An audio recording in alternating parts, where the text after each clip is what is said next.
¿Se escucha? ¿Se ve bien? No veo las líneas aquí. Ok, se escucha perfecto. Muchas gracias. Ok, hola Gabriel. Shalom Yosef. Ah, Javier, ¿estás de viaje? El domingo te esperaba ver en el Sheur. ¿Estás en Quito, Ecuador?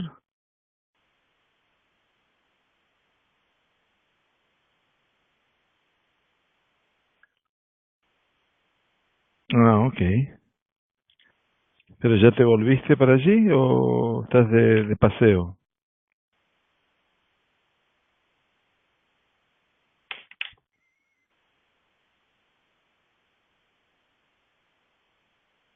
Muchas gracias.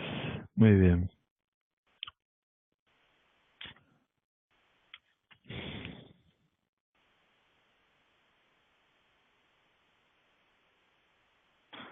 Bueno, muy bien.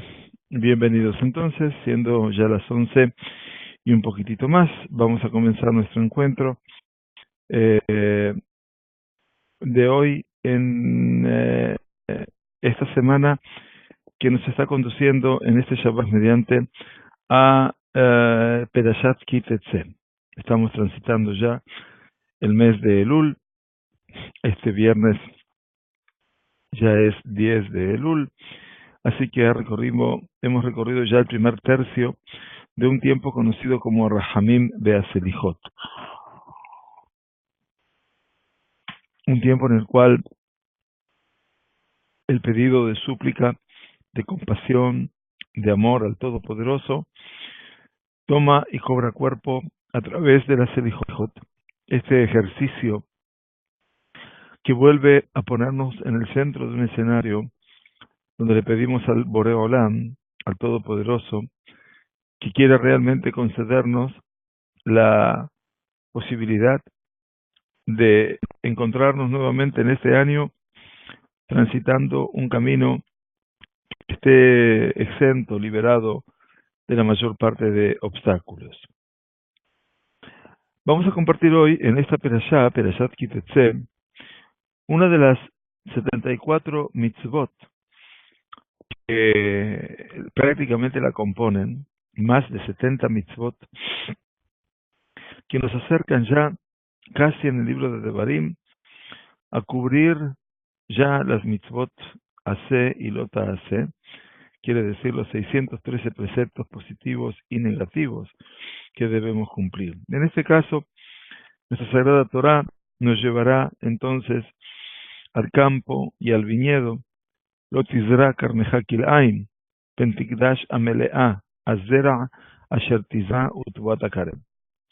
No siembres en tu viña otras especies de semillas, para evitar que todo el producto de las semillas que sembraste y del fruto de la viña sea prohibido. Nos dice la Sagrada Torá en el capítulo 22, versículo 9, y en este caso la mitzvah es, en este caso negativa, no sembrar juntos cereales y legumbres en una viña. Kil'ai akerem es lo que se llama, y es la mitzvah negativa de todas las mitzvot negativas, 325, y en el consenso de las mitzvot es la mitzvah 548.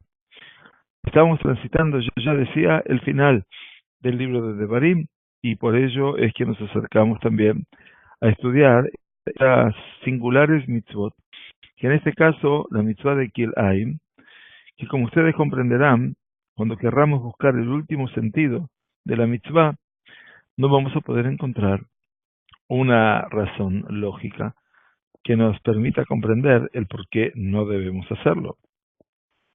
Hay determinados mitzvot que entran en el grado de hukim.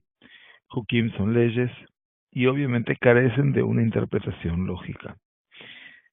Veremos así al Rav Hirsch, que nos comenta en este versículo y dice lo siguiente: cuando trabajes tu campo para los fines de alimentarte y disfrutar, debes recordar al legislador de las leyes del universo que se manifiesta y revela en todo el mundo orgánico.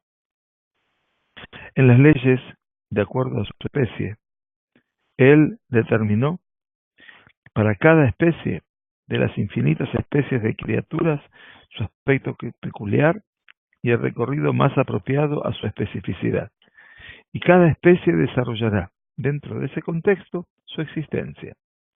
Y también a ti, Él te ha comprometido en su Torah para la función o para tu función humana y judía, a fin que obres también como persona y judío en tus aspiraciones para con tu alimento y el disfrutarlos. Por lo tanto, nosotros podemos ver cómo aquí Rav Shimshon Rafael Hirsch, Zecher Tzadik de Kadosh Libraja, en pocas palabras, nos introduce en uno de los principios esenciales que hacen en este tiempo. ¿Cuál es el principio esencial de este tiempo? Bueno, uno de los principios esenciales del tiempo que estamos transcurriendo tiene que ver con cómo poder percibir nosotros, los seres humanos, el mundo que compartimos, ese mundo en el cual vivimos. Volver a conciencia, existencia de un creador, a lo que el Rabbi llama el legislador, porque en última instancia, como estamos hablando de leyes, entonces las leyes de naturaleza han sido puestas en este mundo, han sido dispuestas en este mundo por el legislador, Mehokek. Ese es el creador del mundo. De una u otra manera, el Kadosh Baruj Hu ha puesto reglas en este mundo. Y cuando yo me encuentro en la plenitud de mi desarrollo corporal y espiritual y trabajo bajo mi campo, a fin de encontrar mi alimento y poder a través de ese alimento establecer los principios vitales de mi existencia, también debo recordar, obviamente, que no solamente Dios está en mi cubículo espiritual, en un reducto determinado de mi vida, sino que también el Kadosh Baruj Hu se manifiesta en todas las leyes y en todo el mundo orgánico. Maravillosa idea de Rav Hirsch que me lleva a tomar conciencia una vez más de la presencia de Él permanente y de su supervisión. Mashgiach, el concepto de Ashgaha. Por otro lado, lo que Rav Hirsch nos viene aquí a enseñar es que para poder comprender parte de lo que tenemos que estudiar es que tenemos que volver nuevamente a la obra de la creación.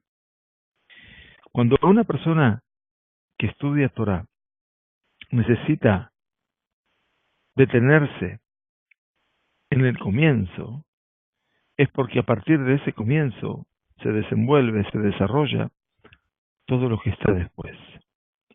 No en vano decir Moshe Nachman, ¿por qué la Sagrada Torah empezó diciéndonos Bereshit bara Elohim? En el principio creó Dios. Porque Harambán nos quiere enseñar, dice la Torah, que si tú no crees, si tú no puedes percibir, si no llego a comprender ese principio mínimo, vital, que hay un creador y que ese creador creó este mundo y que todo lo creado está bajo su auspicio, su potestad. Entonces dice el Rambán, con una recomendación muy simple al lector, no sigas leyendo, porque todo lo que sigue es exactamente lo mismo. No hay cambio, no hay diferencia. Maravillosa idea de Harambán, que no quiere, por cierto, que la gente no lea la Torah, lo que quiere es que tome conciencia de qué se va a encontrar en esa Torah. Todo se debe a la presencia inefable de un creador. Así como yo cuando recorro mi campo y planto mi semilla, debo pensar también que estoy interviniendo en ese mundo de la creación. En ese mundo de la creación cada uno puso reglas. Y así como no se puede mezclar en el campo, también el ser humano, la persona, tampoco puede mezclarse. Mezclarse en el sentido lo no debido. Por supuesto que la interacción entre los seres humanos es una interacción fecunda, pero hay interacciones, pero también hay cómo preservar la identidad. Por eso vamos a tratar de alcanzar eventualmente el concepto que Rav Hirsch nos quiere manifestar y a dónde tenemos eventualmente que llegar en este tiempo, obviamente a Maaseh Bereshit. ¿Qué dijo Rav Hirsch? Dijo que cuando Kadosh Baruj Hu nos habla en la obra de la creación sobre los frutos del campo, nos remite el primer capítulo de la Sagrada Torá, en el versículo 11, Vayomer Elohim, Tadshe Haaretz Deshe, Aesed, aquí dice, produzca la tierra hierba verde, hierba que dé semilla, árbol de fruto que dé fruto según su género, y que su semilla esté en él y sobre la tierra. Veyeichan. Tenemos que prestar atención que el Kadosh Baruj Hu, cuando establece el mundo de la creación, no solamente hay una creación, sino que no hay un orden creativo. Y ese orden responde obviamente a la infinita sabiduría del Creador.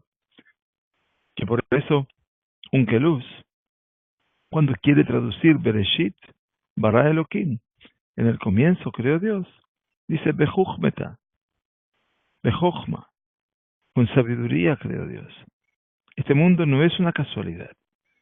El mundo de la casualidad pertenece a otras percepciones, ni siquiera religiosas. Es el mundo de Amalek, que también la Torah lo menciona en nuestra perashá, por cierto. No es casual que empiece la Sagrada Torah hablando de realidades que nos marquen a nosotros cómo me debo vincular con ese mundo. Árbol de fruto que dé fruto según su género. Etz peri, ose peri lemino. Lemino, de acuerdo a su género.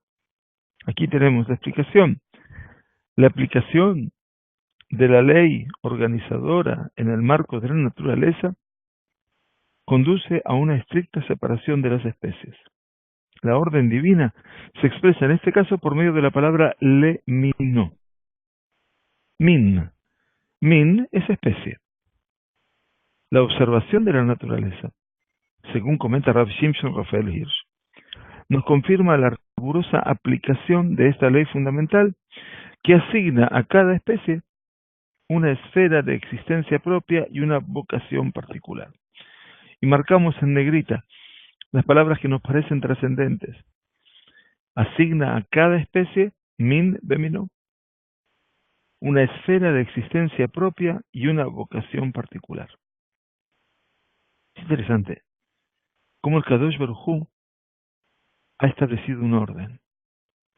Y ese orden es el que no se debe modificar. Hok Natan Baem. Lo decimos en los Teirim. El Kadosh Baruj Hu ha establecido una ley. Así como los planetas y las constelaciones y las luminarias. Cada cosa en este mundo tiene su ley.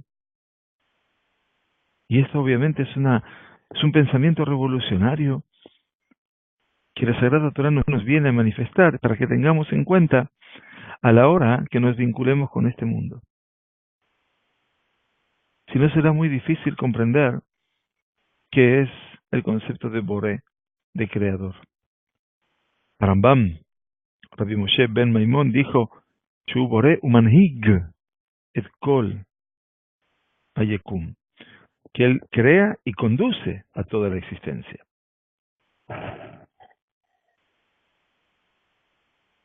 Ahora Rav Hirsch nos viene entonces aquí, tras de introducción, a decirnos, ¿no?, en cuanto a ti,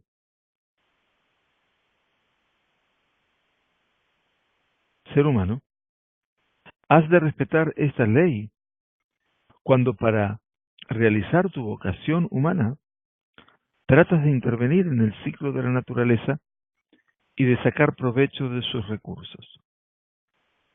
Y Rav Hirsch, no olvides que Dios te ha autorizado solo a לעובדה ולשומרה. וישם אלוקים את האדם בגן לעובדה ולשומרה. Para servir y para guardar. לעובדה ולשומרה. Se refiere un aspecto de la interpretación de esa mitzvah a la creación en general. Otros hablan de la tierra. Otros hablan de la creación en general. Por lo tanto, mi tarea está en guardar, en preservar. Y no a perturbar el orden establecido en ella en nombre de tus intereses egoístas y cerrados.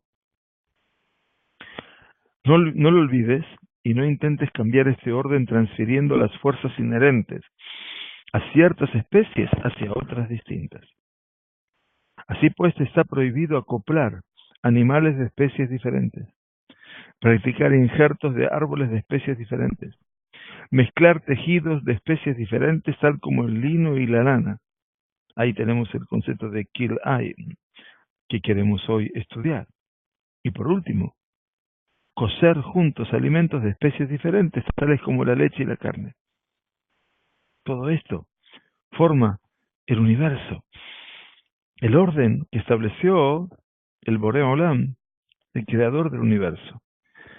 Y es realmente impactante lo que enseñaba Rav Hirsch en su libro Jorev, donde obviamente trabaja los aspectos cruciales de la identidad de la fe judía, no de la identidad judía, sino de la identidad de la emuná judía.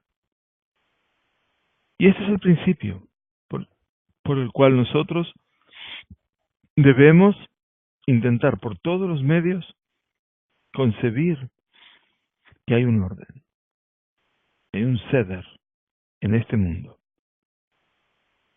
Así comenzamos entonces con el libro de Bereshit, el libro de Génesis. Cuando nos podemos proyectar hacia el tercer Humash, que tiene un sentido de identidad muy profundo con el libro de Bereshit. Insisto, cada Humash se reclina sobre el libro de Bereshit. Pero en última instancia el Sefer Vaikra contiene obviamente parte de ese mensaje. Y por eso dice el Vaikra en Perashat Kedoshim, precisamente, aquella Perashá que habla de la santidad de un pueblo a nivel colectivo. Kedoshim Tiyuki Kadosh Ani, santo seréis porque santo soy yo. Aquel capítulo y para allá, que nos está hablando de Ahavtar Reja Kamoja Ani Hashem, amarás a tu prójimo como a ti mismo, y yo soy Dios. Dice, Et Jukotai Tishmoru Behemteja lo Tarbi'a Kilaim, Sadeja lo Tisra Kilaim, Ubeget Kilaim Sha'atnes lo Ya'ale Aleja. Cuiden mis mandamientos. No cruces tus animales con otras especies. No siembres tu campo con semillas de diferentes especies. No vistas ropas del tipo Sha'atnes. Agregamos, combinación de fibras de lana y de lino. Aquí el libro de Vaikra viene también a traer sobre la exposición de los hechos todo aquello que no debo modificar en el orden natural. Es interesante poder comprender, decimos aquí, el pasaje que hablamos. Cuando decimos extensión, es acerca de cómo se vincula con lo dicho anteriormente y por sobre todo con la temática que habrá de seguirla. Por eso es que Rav Hirsch comenta así la relación de las leyes que siguen con las que preceden. Si vemos, como decíamos, que en el libro de Vaikra, el versículo anterior, dice, amarás a tu prójimo como a ti mismo, yo soy Hashem. Entonces después dice, Et Jukotai Tishmoru Bemtejalo Tarbia Kilaim, etc. Uno se preguntará, bueno, ¿qué solución de continuidad tiene todo esto? ¿Cómo se relaciona todo esto? Rav Hirsch nuevamente ilumina nuestro desarrollo y dice, llegados con la proclamación del amor al prójimo, a la cúspide de la moral judía. La Torá, en ese momento, hace que nuestra mirada se sumerja en el mismo dominio del mundo orgánico que se extiende a nuestros pies, para mostrárnoslo obediente, él también, a las leyes divinas en todas sus partes y en todas sus manifestaciones. Así nos hace tomar conciencia del hecho de que si nos hemos elevado hacia una vida santificada, Kedoshim Tihiyu, no hemos hecho nada más que cumplir nuestra vocación por la que Dios nos ha dotado de una entera libertad moral. Mientras que los otros elementos de la creación, los animales y las plantas, llevan a cabo su vocación en la vía que les ha sido trazada invariablemente. Si uno presta atención a Rav Hirsch, que realmente es maravilloso en su aspecto didáctico, dice, mira, si el Kadosh Baruj Hu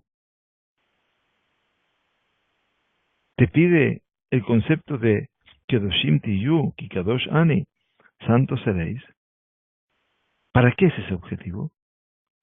Es para cumplir verdaderamente nuestra vocación. No es una mitzvah más, sino que también es aquello que habrá de ser Hayenu Beorech Yamenu, nuestra vida y la prolongación de nuestros días. Porque a través solamente de esa Kedushá es que Akadosh Baruj Hu nos ha dotado de una libertad moral entera. Y entonces el Kadosh Baruj Hu ha tratado con nosotros de una manera diferente al resto de la creación.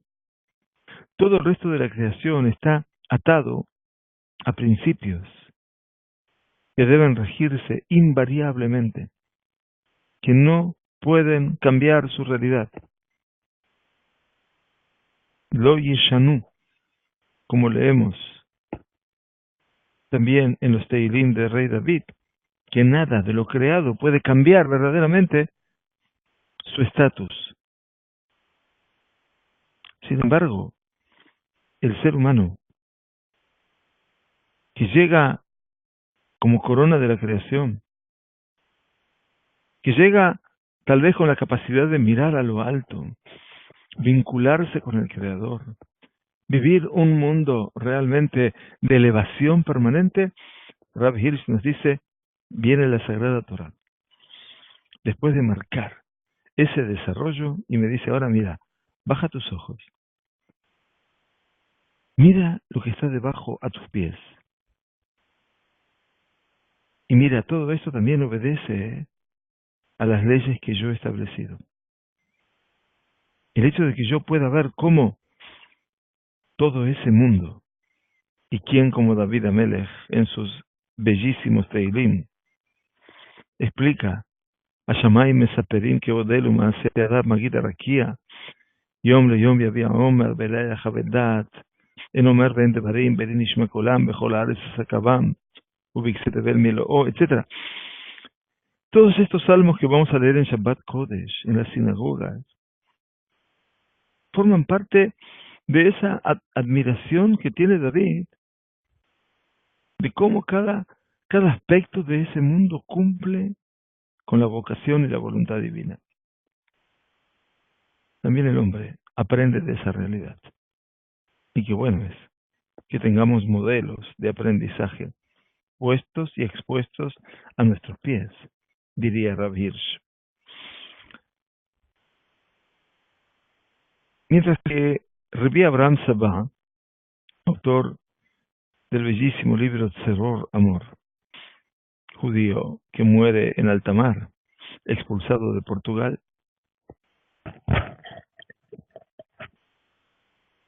Rabbi Abraham Sabah explica la continuidad de nuestro texto, señalando que la Torá persigue aquí la explicación del mismo principio de la unión armoniosa que condena toda alteración del orden preestablecido en un nuevo dominio.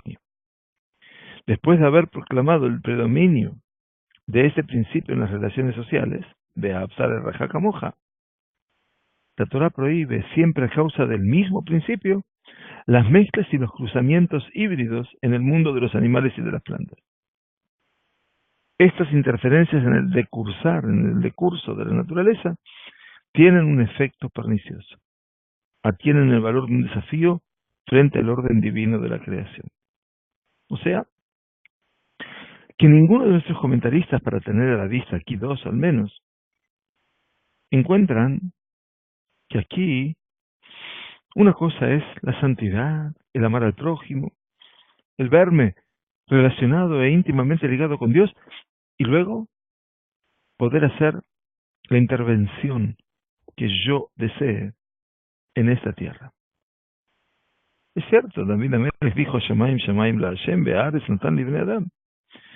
Es cierto que la tierra, los cielos pertenecen al Todopoderoso y la tierra la dio a los seres humanos.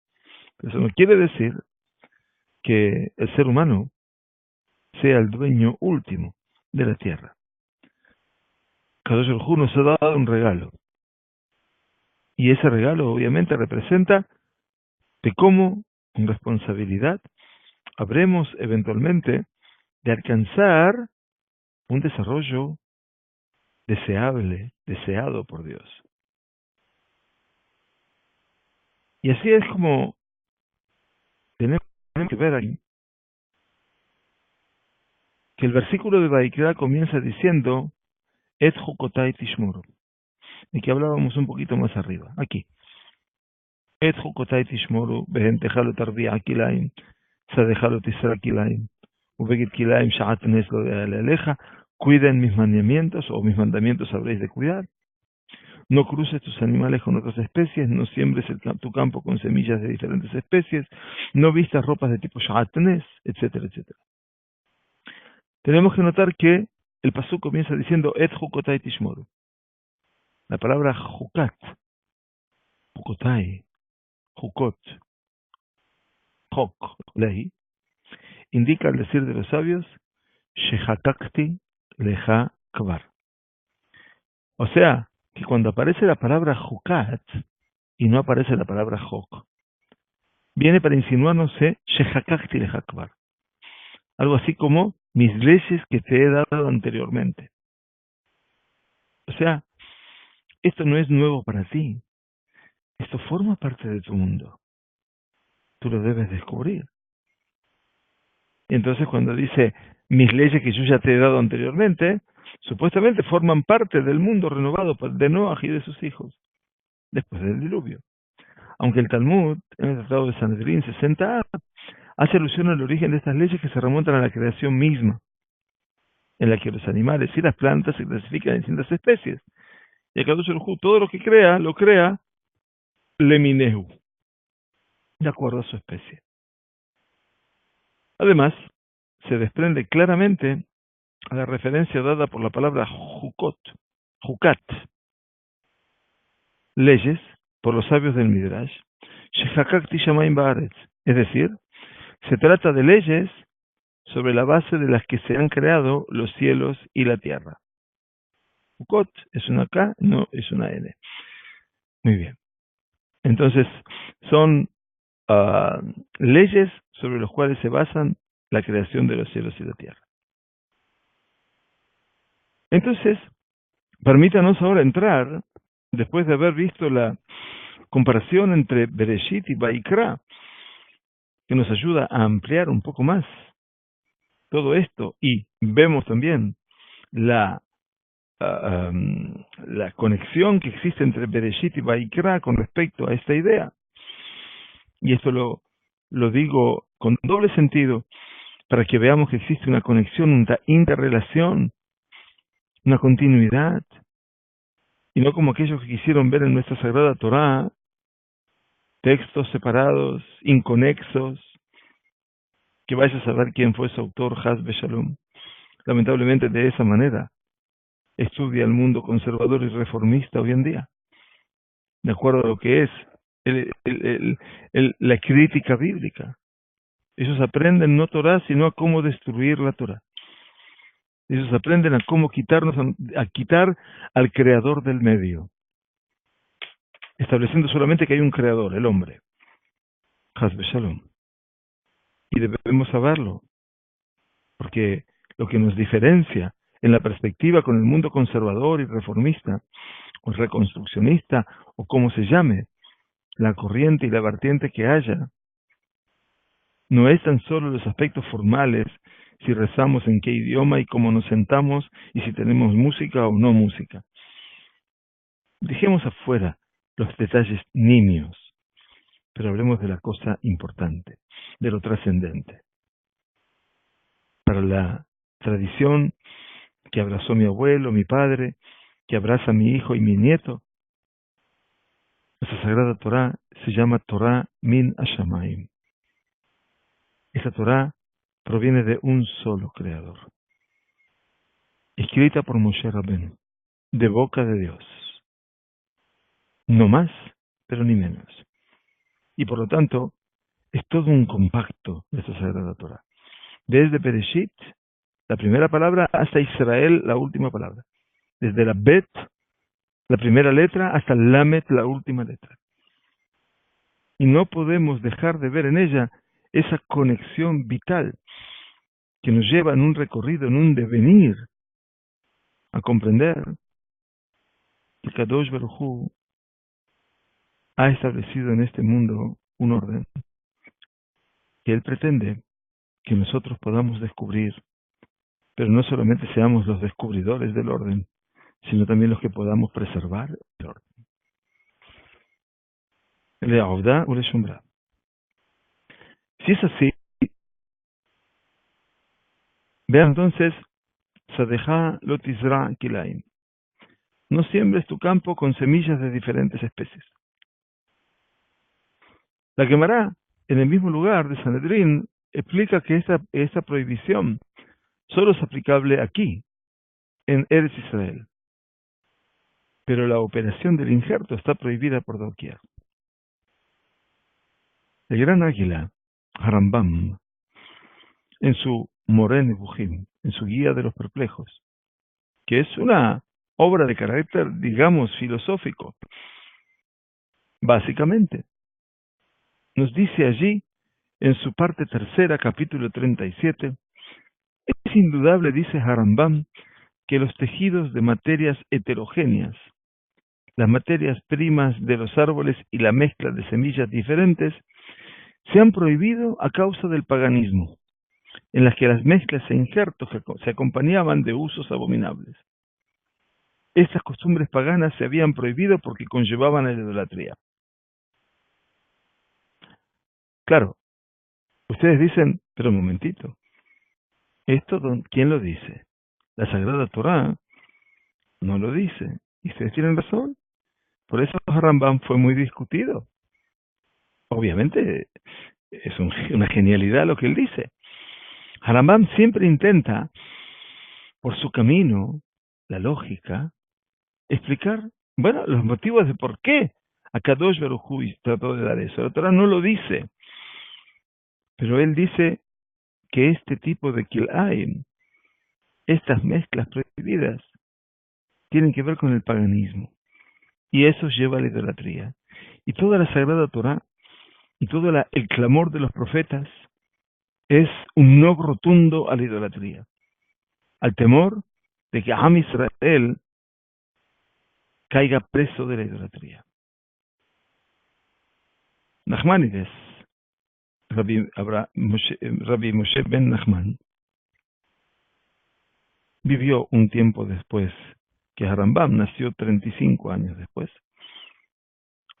Sostiene como defensa de lo anterior que el injerto constituye una intervención arbitraria en la obra de la creación, pues tiende a darle vida a un producto artificial nuevo. Sin embargo, dice Harambam, el hecho que está permitido hacer uso de los frutos de estas mezclas, con excepción de Kil'e Kerem, mezclas del viñedo en nuestra perashá, así como la prohibición del injerto incluso fuera de la tierra de Israel, nos recuerda que estas leyes no se explican en definitiva, sino por motivos irracionales. O sea, todo se puede utilizar excepto kil'ea kerem. Y eso habla de la irracionalidad, porque sí, porque no. Entonces, la pregunta que nos lleva a decir, ok, Ramban dice que el injerto constituye una intervención arbitraria en la obra de la creación. ¿Por qué? Porque tiende a dar una vida a un producto artificial nuevo. Sin embargo, el hecho que está permitido hacer uso de los frutos de estas mezclas, con excepción de kil'ea kerem, así como la prohibición del injerto incluso fuera de la tierra de Israel, nos recuerda que estas leyes no se explican en definitiva sino por motivos irracionales. Porque en realidad lo que la Sagrada Torah prohíbe es, en instancia, si un versículo es Jokotai Tishmoru Bem dejado tardía Kilaim, sa dejado Tisa Kilaim, Ubeget Kilaim Shatnes lo dayale aleja. Pero nuestra perashá nos va a hablar especialmente de Eat Kerem. Veamos entonces por qué nuestra perashá, al hablar de Kilaim, agrega, a diferencia de la cita de Baikra, la prohibición relativa a la viña. Es decir, para el que llegaron un poquitito más tarde, nuestra perashá nos dice, la mitzvah global 548, mitzvah lota ase 325, lotizra karmeja kilaim, pentigdash amelea azara, asher tizra utwata karem. No siembres en tu viña otras especies de semillas para evitar que todo el producto de las semillas que sembraste y del fruto de la viña sea prohibido. ¿Por qué? La pregunta es, ¿por qué se anula particularmente, por qué se prohíbe ley a Kerem? Se puede preguntar por qué la prohibición de sembrar la viña en diferentes especies es tan importante como para que merezca ocupar un lugar tan destacado. Y aquí es donde tenemos que recurrir a las fuentes. El Sefer HaJinuch, Rabbi Aaron Halevi de Barcelona, el autor supuesto de esta obra monumental que nos trae cada mitzvah de la Torá de las 613 mitzvot y su explicación y su aplicación, nos dice lo siguiente: no hay duda de que la plantación de la viña es una de las razones que estimulan a beber el vino. Esto, dice Rabbi Aaron Halevi, conlleva varios inconvenientes citados en el Midrash Tanjumá, Perashat Noach. Y nos trae este famoso Midrash que vale la pena reproducir. Cuando Noach se puso a plantar su viñedo, se le acercó Satán. Es el ángel del mal, el Yetzer Hara, el impulso negativo, y le pidió ser socio junto con él en ese emprendimiento. Recuerden ustedes que Vayahel Noach Isha Adama, Vaitakerem. Noach, cuando empieza a reeditar el mundo de la creación, una vez que terminó el diluvio, se pone a trabajar como agricultor. Y lo primero que hace es plantar una vid. En ese momento el Satán se le acercó y le dijo, ¿me dejas ser parte de tu trabajo? Solo que le advirtió, sea precavido en no aprovecharse de su parte del vino, pues de lo contrario lo dañaría. Luego se reproduce el siguiente diálogo. ¿Cómo es lo que estás plantando?, preguntó Satán. Su fruto es muy dulce y se hace con él un rico vino, que alegra los corazones de los hombres, respondió Noach. ¿Quiere que lo plantemos juntos tú y yo?, sugirió Satán. Sí, contestó Noach. ¿Qué hizo Satán? Trajo una ovejita, la sacrificó sobre la vid. Más tarde hizo lo mismo con un león. Después lo hizo con un mono. Y por último trajo a un cerdo. Su sangre se mezcló en el viñedo y se fue. La ingestión de vino ha traído numerosas víctimas. Es un impulso a la inclinación al mal y conduce al letargo y al sueño. Cierto, quien se libera de lo anterior es llamado un hombre santo, Ish Kadosh. Si la Torá nos ha autorizado a beber vino, considerando una minoría a quien esto puede hacerle bien, sin embargo ha prohibido servirse de ese vino si al momento de la siembra se ha cometido el pecado de sembrar varias especies juntas. Toda utilización de este vino queda prohibida en términos particularmente enérgicos. Isur Ana'a, prohibido disfrutar de ellos. ¿Qué pasó? Bueno, lo que hizo el Satán, cuando una persona termina el Midrash diciendo, toma una copa de vino, es mansito como una oveja. Cuando toma 2 copas de vino, ya se siente fuerte como un león. Cuando toma 3 copas de vino, empieza a hacer tonterías como un mono. Y por último, con 4 copas de vino, se comporta como un cerdo. O sea, toda esa realidad que parece ridícula, obviamente representa la intervención del Satán en algo que debería formar parte de lo que es Birjot Nehenim, la bendición por el disfrute, como nosotros bendecimos cada cosa y cosa que aprovechamos en este mundo.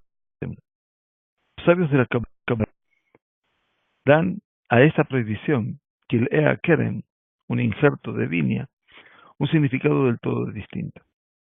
Ellos nos traen aquí la mención de un versículo del profeta Yeshayahu, hermoso capítulo, hermoso canto, donde se compara a Israel con la viña del Eterno, la casa de Israel. Ashir anali didi shirat dodi. Ahora cantaré para mi amado el cantar de mi amado, a su viña. Tenía mi amado, se refiere al Creador, una viña en una ladera fértil. La viña se refiere a la congregación de Israel. La había cercado y despedregado, y plantado de vides escogidas. Había edificado en medio de ella una torre y hecho también en ella un lagar, y esperaba que diese uvas, y dio uvas silvestres. Ahora pues, vecinos de Jerusalén, pregunta el profeta, y varones de Yehuda, juzgad ahora entre mí y mi viña. ¿Qué más se podía hacer a mi viña que yo no haya hecho en ella? ¿Cómo, esperando yo que diese uvas, ha dado uvas silvestres? Pues mostraré pues ahora lo que haré yo a mi viña. Le quitaré su vallado, y será consumida. Aportillaré su cerca y será hollada. Haré que quede desierta, no será podada ni cavada, y crecerán el cardo y los espinos, y aún a las nubes mandaré que no derramen lluvia sobre ella. Ciertamente la viña de Hashem de los ejércitos es la casa de Israel. Kerem Hashem Tzebaot Israel, Beit Israel. Y los hombres de Yehudá, planta deliciosa suya. Esperaba juicio. Vayekable Mishpat, Beine Mispach. Tzedaká, Beine Tzeaka. Esperaba por el juicio y ahora hay vileza, enfermedad. Esperaba por la justicia y ahora hay clamor. Una letra nada más cambia todo el significado. Maravilloso ejemplo, que tiene que ver la vid con la presencia del pueblo judío. Ustedes saben por qué el pueblo de Israel fue comparado con la vid, así como las señoras, las mujeres, las damas. Dice el rey David, Ishteja que gefen por ya, vear que te beteja. Tu mujer como vid fructífera en los aposentos de tu casa. ¿Por qué la mujer es como el gefen, como la vid? ¿Por qué Israel es como la vid? Porque de todos los frutos creados por el Todopoderoso, la vid, a la mínima expresión, ya produce su zumo, produce su jugo, se la puede disfrutar. Así son las mujeres con respecto a las mitzvot de Kadosh Baruj Hu.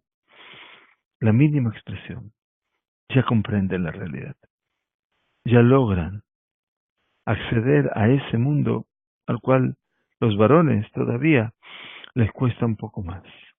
La casa de Israel toda, cuando está conformada en función de esa Eshet Hail, de esa mujer de valor, la casa de Israel corre presurosa a cumplir la voluntad de su padre.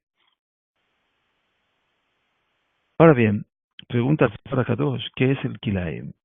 ¿Cómo se explica la palabra Kilaim? Acá tienen en hebreo la palabra Kilaim. El Zohar lo explica de la siguiente manera. Si alguien junta varias especies, es como si metiera esas especies en prisión. La palabra prisión es Beit Kele. Significa en hebreo reclusión. Es decir, condena a estas especies a la inactividad y a la improductividad. Interesante. Ustedes ven la palabra Kele, y quiere decir cárcel, prisión. Y acá está Kil'ai, O sea, es como detener esa producción. Y por otro lado, no permitir ya que eso siga desarrollándose. Además, Kil'ain significa el rechazo a las especies prohibidas del papel que les había estado predestinado en la naturaleza. Por último, Kil'ain significa la mezcla prohibida. Así dice el Zohar. El Zohar continúa. Desde el comienzo de la creación, Dios previno las diferencias de las cuales hablamos en la bendición del Abdalá. Ben Kodesh Lehol, entre las diferencias entre lo sagrado y lo profano. Ben Or Lehoshech, entre la luz y las tinieblas. Ben Israel La'amim, entre Israel y las naciones del mundo. Estas diferencias indican las barreras que el hombre no tiene derecho ni posibilidad de destruir o superar. Dice además que Dios ha determinado desde la creación para cada criatura su posición sobre la derecha o la izquierda, del lado santo o del profano, del lado positivo o negativo. Este es el secreto de la ley sobre la mezcla prohibida. Ninguna alianza es posible entre el puro y el impuro. Las especies no deben mezclarse bajo pena de un desarreglo en su vocación natural. De este modo no se trabajará con un buey y un asno atados juntos, pues el buey es el prototipo del animal puro y el asno el prototipo del animal impuro. No se cubre con vestiduras mezcladas, es decir, con tejidos compuestos a la vez de lana, elemento puro, y de lino, elemento impuro. Todo esto es lo que explica el Zohar HaKadosh, que esto es lo que no puede encaminarse en la vida. Ahora bien, respecto a la inclusión del fruto de la viña en nuestro versículo, a diferencia de la fuente de Baikra, que habla de Kilea Sadeh, de las mezclas del campo, Rabbi Moshe Sofer, que es el Hatam Sofer, observa que las tres etapas enumeradas en la Perashá de Shofetim son las siguientes, la Perashá de la semana pasada: la casa, la viña y el matrimonio, con todas sus leyes. Fíjense, Bedibru Ashoterim el Am Lemur. Estamos hablando de aquellos que deben salir a la guerra. Y en este caso los alguaciles deben dirigirse a cada uno y uno del pueblo de Israel en función de quiénes quedarán exentos de esa guerra.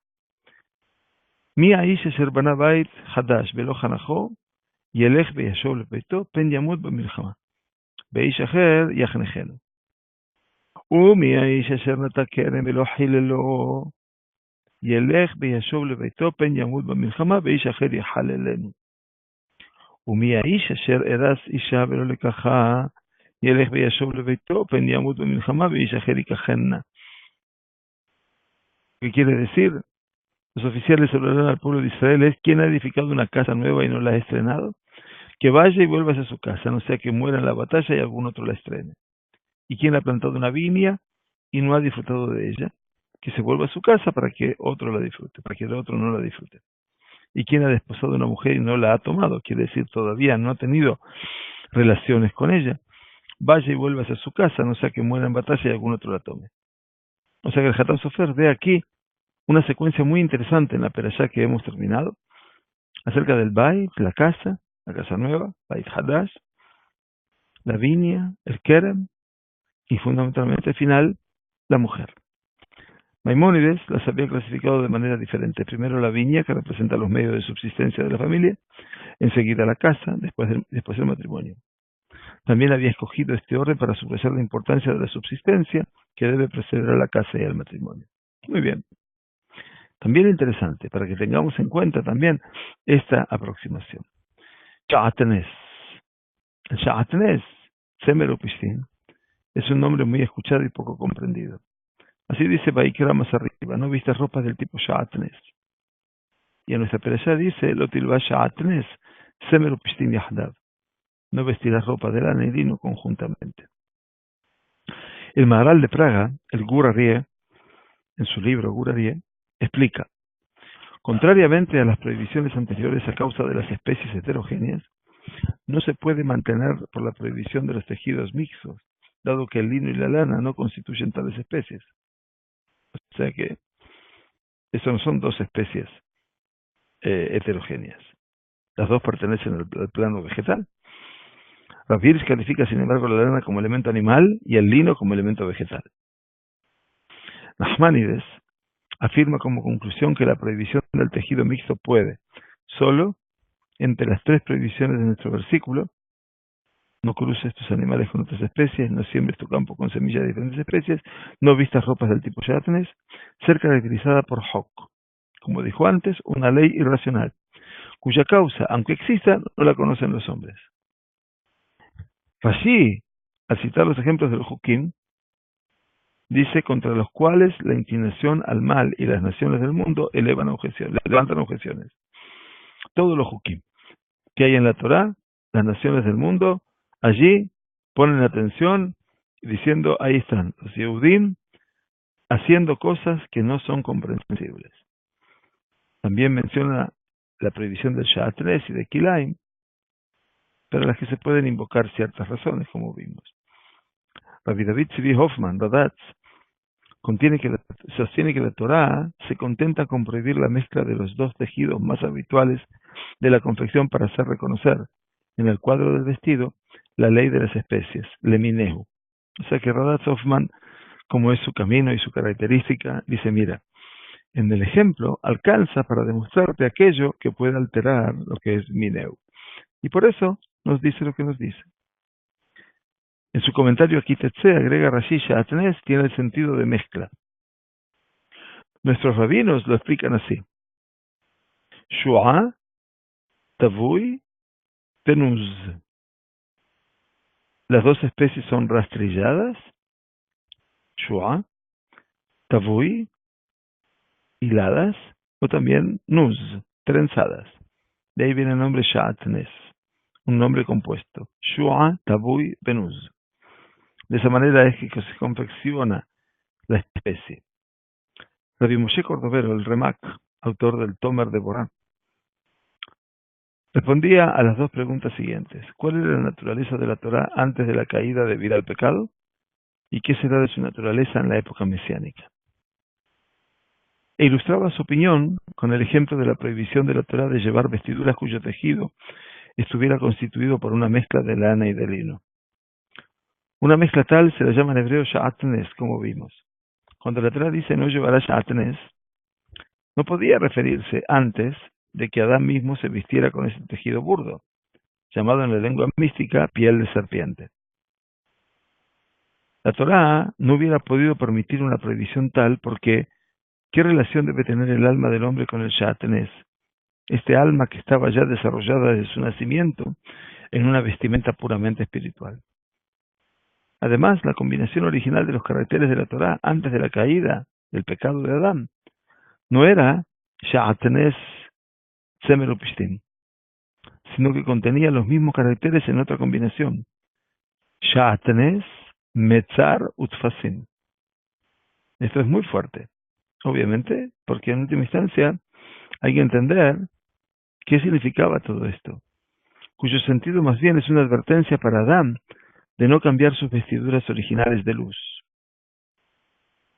No era Sha'atnes Tzemer Upishtim, acá hay un error, perdón, tenemos que corregir. Sha'atnes es con tet, sino que era Sha'atnes Metzar Utfasim. Muy bien, perdón. Entonces, la advertencia para Adán, que hay una vestidura original que Dios le hizo, que son Kotonot Or. Que Rabbi Meir decía: no leas Kotonot Or de cuero, sino Kotonot Or de luz. O sea, vestidos de cuero a vestidos de luz. Yo no puedo cambiarlos. No puedo cambiar los vestidos de luz que reflejan la imagen divina por las vestiduras del impulso del mal o Satán, que representan simbólicamente el poder de las fuerzas del mal.